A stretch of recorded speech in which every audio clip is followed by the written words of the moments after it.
big or go home. No, it is the cap. There you go.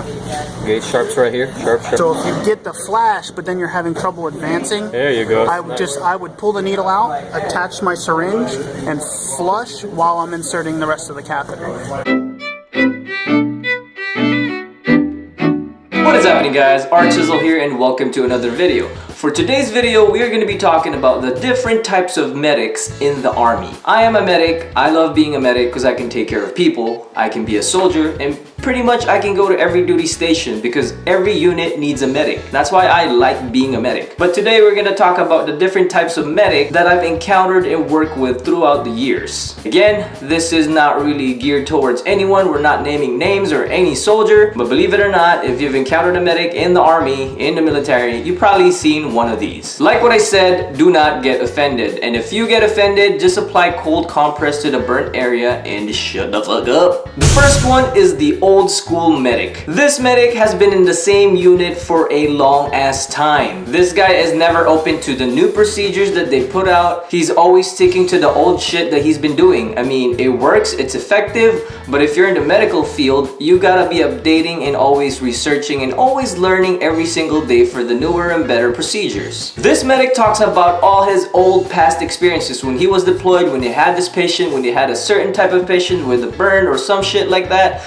But dude, you gotta take it down a notch and let the newer medics also work. This medic also name drops a lot of personnel from different clinics, different hospital, or different offices. Like, oh, we're going to that office or to that clinic. I know a medic, or I know someone who works there, a nurse or doctor or provider, so he can help us out or we can get seen sooner. But believe it or not, since this medic has been in the same unit for a long ass goddamn time, most of the people that he know probably already PCS, retired, or not even in the Army anymore. That's how long this soldier has been in the Army as a medic in the same unit. Old school medic, adapt to the new changes, man. The second type of medic is the medic that likes to gossip. Being in the medical field, if you're a medic, you're a 6-day whiskey or 6-day Charlie, if you're a 6-day series, you got access to a lot of medical records for your patients. From everyone in your unit, you can access that. But with great power comes great responsibility, and you're only supposed to use that because of work, and you're not supposed to disclose anything or anything that's in it.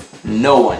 HIPAA Privacy Act of 1974. And if you violate that shit, you're in big trouble. Okay, back to the medic that likes to gossip. This medic is pretty squared away. He knows his shit. He knows his medical shit from top to bottom. He's squared away.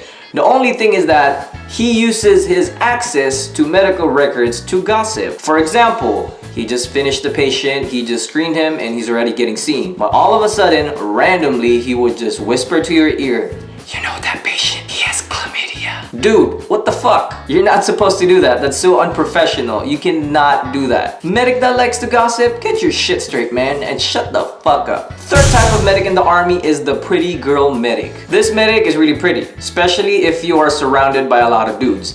And if you don't know it by now, being in the Army, everyone is mostly males. The majority of soldiers in the Army are males. So with that said, if you're a female medic and you're attached to a line unit, chances are you are the only female. So they will treat you like a queen, like a princess. Like, they will put you up on that pedestal. The thing with the pretty girl medic, I don't really got anything wrong with her, but she's really good. She's really good with all her medical stuff. She's straight, she's squared away. The thing is, like, every patient that comes in the aid station or in the clinic always looks for her. There's one time I was screening a patient, okay? I was making sure I typed the notes right, checking what's wrong with him, but all of a sudden he asks, "Where's this female medic that's been here for quite some time and I heard she's pretty and whatnot?" Dude, this is not a dating service place. This is not speed dating or whatever like that. This is not the place to look for a girlfriend. This is the TMC, the clinic, the aid station, for me to take care of you because of your issues. So with that said, if you are a female medic and you are gonna be stationed in a line unit, just be prepared, just be professional, and if someone actually tries to cross the border or things that that person is not really supposed to do to you because you're a female, just remember you have NCOs, you have leaders in your unit that you can tell that to, and you can just tell that guy straight up, like, "Hey, dude,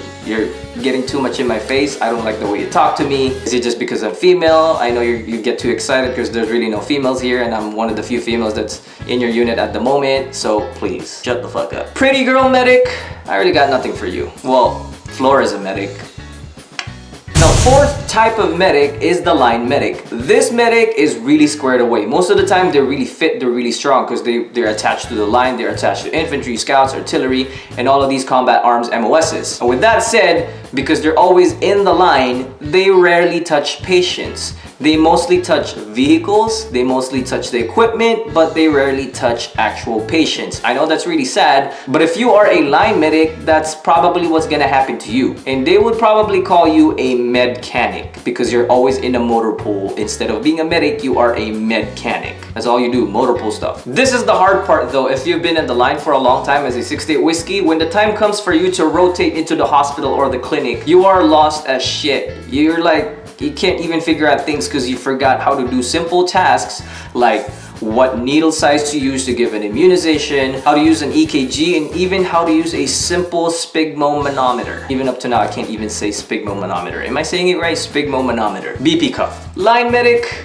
I'm really sorry, man, but I'm just sorry. I got nothing to say to you. Just sorry, man. I'm sorry. The next type of medic is the hoarder. This medic is really notorious for stealing a lot of Class 8 medical supplies. Especially if you're in charge of the medical supply in your unit, watch out for this medic because he will take supplies not for the soldiers, not for treating casualties, but for own personal use. Believe me, there's some of you out there, if you're a medic, you've done it once, at least once. No one really needs this tourniquet, I'm gonna just take it for myself. Hoarder medic, get your shit straight, man, that ain't yours. The next type of medic in the army is the brand new medic. This medic is brand spanking new, straight out of AIT. He's pretty squared away, like he knows his shit, based on AIT. The only problem with this soldier is that when you try to correct him, because that's not really how it goes, or a certain clinic has a certain SOP or procedure how to do some things, he would just say like, but that's how I was taught. Again, going back, if you are a 6-day series, a medical type of soldier, a medical MOS soldier, you should be open to all these changes because every fucking single day, almost every fucking single day, everything changes for the better of the patient. Got it? This brand new medic can really be confident, like he knows how to carry himself, but sometimes he would lapse and just get nervous, like let's say he's doing an IV for the very first time since AIT on a real patient. He gets really nervous and jittery and everything shakes. And of course, the patient is gonna be scared. If you do that, if your hands are shaking like this, giving an IV, your patient is probably gonna be saying no. So brand new medic, just be open to all these changes. Listen to your leaders. We are here to help you.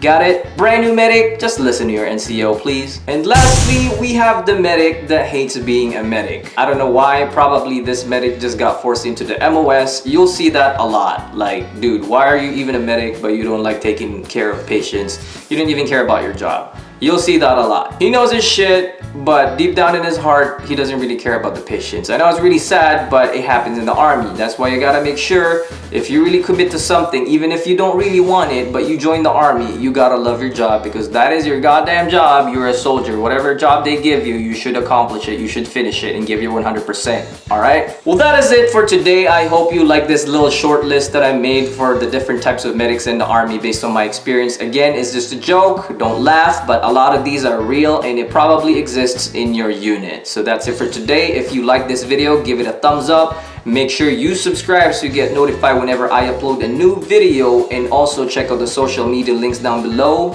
And that's about it for today. Thank you guys for watching. Archiezzle out.